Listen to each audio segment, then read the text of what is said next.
Welcome everybody to this episode of Octane TV. Today we're going to be going over the new Pocket 3 and the old 3-year-old ZV1 that I've had for going on 3 years now. So stay tuned for this episode. We're going to put both of these up against each other to see what they'll do.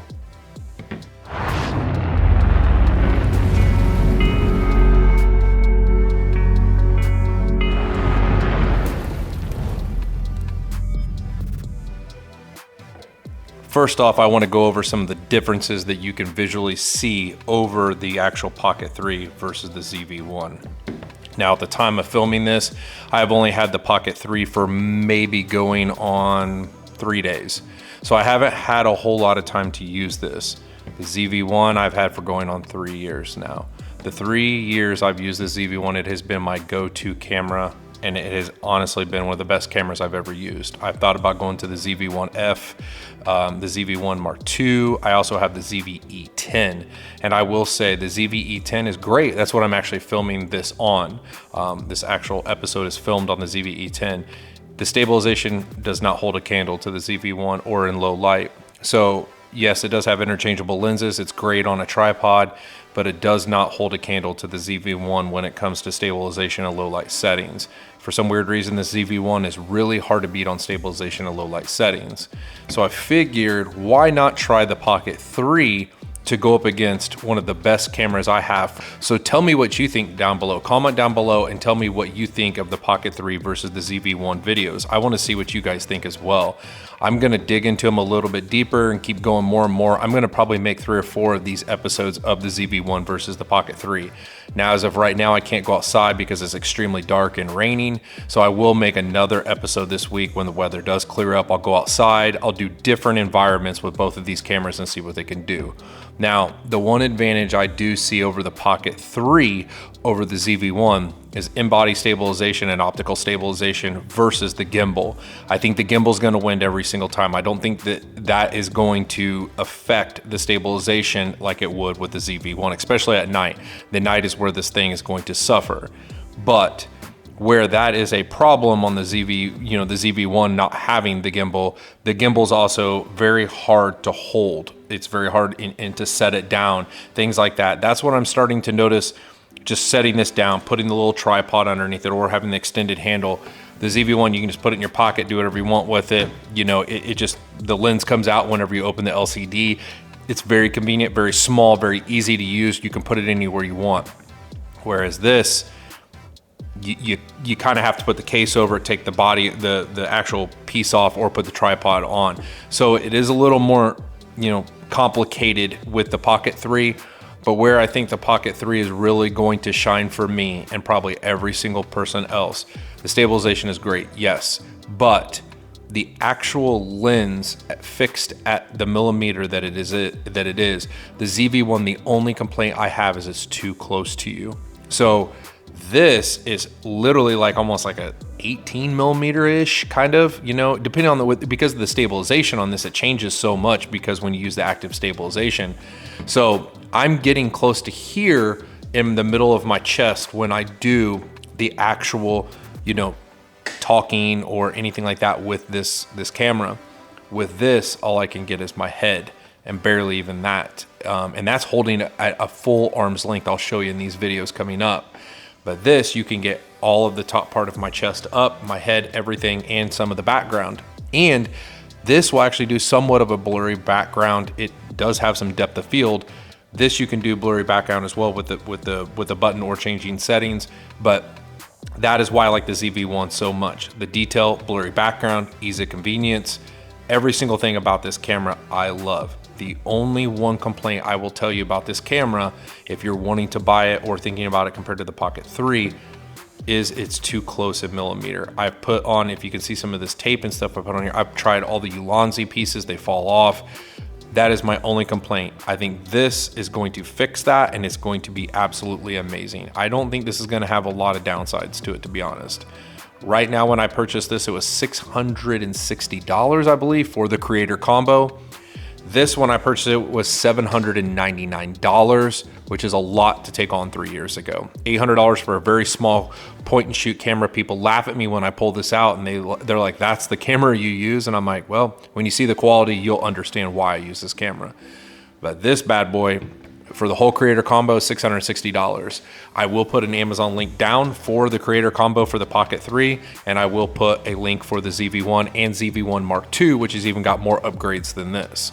But I wanted to put the ZV-1 with the optical stabilization, the in-body stabilization, because the new Mark II does not supposedly have optical stabilization, up against this being a gimbal. So watch some of these videos, tell me what you guys think. I would love to, get some positive feedback and negative feedback, whichever you'd like to do. Down below, comment down below and tell me what you guys think of both of these cameras, and tell me what you think if you've bought both of these cameras and what you guys do with them. That's kind of why we make these videos, is we want everybody to be able to express themselves and tell them, that's how we make these assumptions on what cameras to buy, is what everybody thinks of them. So tell me down below in the comments below what you think. Okay, so I want to make this vlog test so that way you guys can see what this sounds like. I'm trying to hold this back as far as I can, but geez Louise, you really got to hold this thing back. So this is a vlog test of talking inside my shop, just to kind of see what it sounds like. I'm going to try to push it back a little further. Now see, here's the problem that most people don't realize about the ZV-1. To get your head here, I'm holding this at arm's length, which I have pretty long arms. I'm 3 foot away from this camera. This capsule, the closer you get to it, the better it's going to sound. But the farther you get back from it, the worse it's going to sound. So here it doesn't look terrible, but all you can get is my head.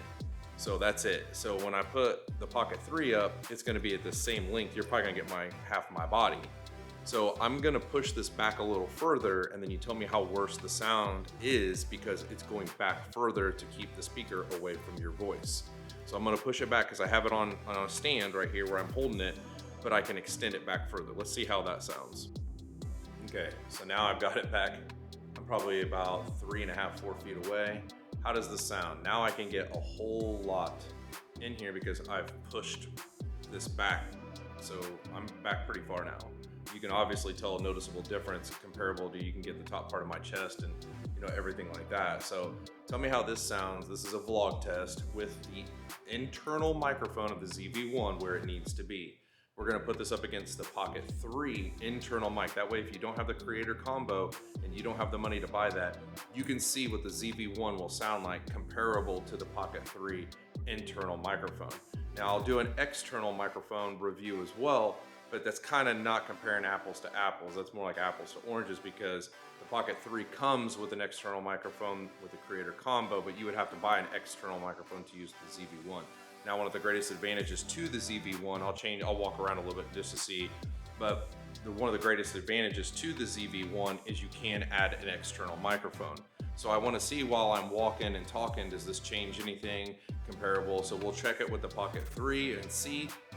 Audio wise, this is in a actual shop garage.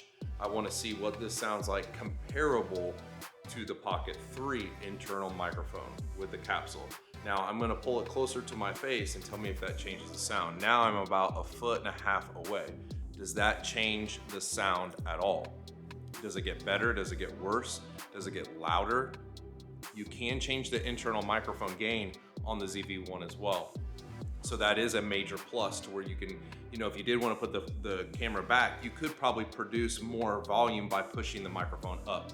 I have it set on the normal setting right now, so we could amplify it to see if that would help, but I kind of want to just compare it on a normal setting to see what it is comparable to the actual Pocket 3. All right, so now I'm holding this. This is the Pocket 3. I'm holding this arm's length out from me. I'm probably about 12 to 14 inches away. I don't have to hold this out very far at all. This is using the internal mics. I do have the bottom handle connected, like handle / extra battery pack, whatever you'd like to call it. I do have that connected so I can hold on to this. So I don't know where the internal microphones are on the Pocket 3, to where if I'm covering it up, I apologize. So this is if I would walk out, daily vlog, I'm in my garage, just like the ZV-1, just to see what it would sound like if I did not have the creator combo and I was just wanting to use the internal microphones that come straight off the camera. So this is what it's gonna sound like. I'll walk around a little bit too, so you guys can kind of see, is there any kind of problems with me walking, things like that. The face tracking isn't working, maybe because I got my sunglasses on. So Let me know what you guys think about the way this sounds, stuff like that. I'll do a little bit of sound comparable like I did with the ZV1. I'll try to fire up the heater, see if the background noise causes any kind of issues with this, like anything. So you guys tell me what you think. Comment down below. Let me know which one you like better. Do you like the Pocket 3 look and audio better? Or do you like the ZV1 look and audio better? The only thing I will tell you so far I've noticed is the Pocket 3 is much easier to hold. I don't have to extend it out further. I'm 12 to 14 inches away from the actual Pocket 3. It's just much easier to use, being able to do the vertical video and the horizontal video as well. So that is a plus I'm noticing so far. But you guys let me know what you think. Comment down below. Tell me which one you like better, the audio and the video. Tell me which one you like better between the ZV1 and the Pocket 3. I am gonna make more videos as well, so stay tuned for those. So here's with the heater in the background going. I want to see if that makes any difference on the audio with having that heater blaring in the background. Like, I'm 2 feet away from it. So I want to see if that makes a major difference on the audio portion of the Pocket 3. I'm on the Pocket 3. If that heater in the background makes a major difference, and I'll walk away from it and see what happens there as well. Does that make a difference when I walk away from the heater? Does the heater being 12 feet away from me make a major difference? So now I'm about 12 to 15 feet away. Does that make a major difference on the heater and the background noise? I want to see if the background noise causes any kind of issues, because if we wear the wireless lapel mic or anything like that, it probably is not going to cause a major issue like it is with these internal mics that we're using. So the Pocket 3 internal mics, let me know down below which one you like better. Do you like the Pocket 3 internal mic, or do you like the ZV1 internal mic? And if you like the video quality better on the Pocket 3 or the ZV1, let me know down below which one you like better. If you have one of these, also let me know what you think. If you have both these cameras or one of these cameras, what you think of it as well. I would love to get your guys' feedback. Comment down below of what you guys think if you've already purchased one. If you do want to purchase one as well, go down below in the description. I've got a link to these cameras down below in the description. You can click on it, buy it, and it comes straight to your house. So think about that as well. Super easy. It's where I buy all my stuff, is on Amazon. Now I'll do some background noise. I'll have the heater going. I'll bump that bad boy up. See if I can get the heater to go. And when the heater turns on, we'll see what background noise does comparable. Why is it not turning on? You should have turned on already. There it goes. So this is with background noise. Let's see what this sounds like. Me standing directly next to the heater turning on. Does that change anything about the sound or anything like that? I want to see if that makes a noticeable difference. Here I am closer. Does that make any bit of a difference? Here I am farther away. Does this background noise make a major difference comparable to the Pocket 3? Is there a big major difference on the audio with this encapsulated mic that's on top? Also, with both of these cameras, you cannot go wrong with either of them. I want to make this video just to show the differences, but either camera you go with, you're not gonna go wrong. To me, if you're a starter person and you're a guy that goes out, or a girl that goes out and basically your main focus is video, I would probably go for the Pocket 3. If your main focus is video and pictures, I would go for the ZV1.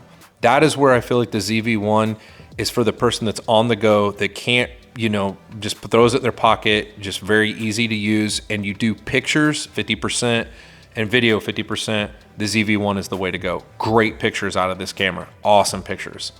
But the Pocket 2, I feel like, is geared more towards somebody that's looking to shoot more professional video with low light or even decent light, and it's stable, which is what I like to use. And I have different cameras for different things that I do. But when I'm trying to shoot a rolling car, or I'm trying to shoot moving objects or anything along that line, that is where the stabilization comes into play. I could put my Pocket 2 on the back of my car, do active tracking, control it from inside my car, and film cars driving on some of the worst roads we have here in the Midwest, and it looked perfect. No issues. Now, I did try to get up to 65, 75 miles an hour, and I will tell you, it will shake a little bit just because of the mount that I have on the car for all you guys out there. But I can tell you, I did hang this out the car just holding by hand, and it did do pretty well, but nowhere compared to the gimbal like of the Pocket 2 or the Pocket 3. Now, I have not got to do the Pocket 3 on the back of my vehicle yet or do active tracking, so I'm going to make videos of that as well, comparing it to the Pocket 2 and the ZV1. So I'm going to put these in all different types of environments, but I just want you guys to understand, either camera you go with, you are going to be more than satisfied with. I am the happiest I have ever been with any camera with the ZV1. Now, honestly, this is the best camera I've ever bought up to this date. The Pocket 3 might be able to change me on that, but I'm telling you right now, if you have $800, ZV1 is the way to go. If you have $660 and you do mostly video, go for the Pocket 3. But if you do shoot pictures, I don't think the Pocket 3 is going to kind of fulfill your needs if you do pictures and video, or you're gonna have to buy a camera dedicated for pictures and then use the Pocket 3 for video. Now, I do both, so I will always carry both of these cameras no matter what, just because of different environments.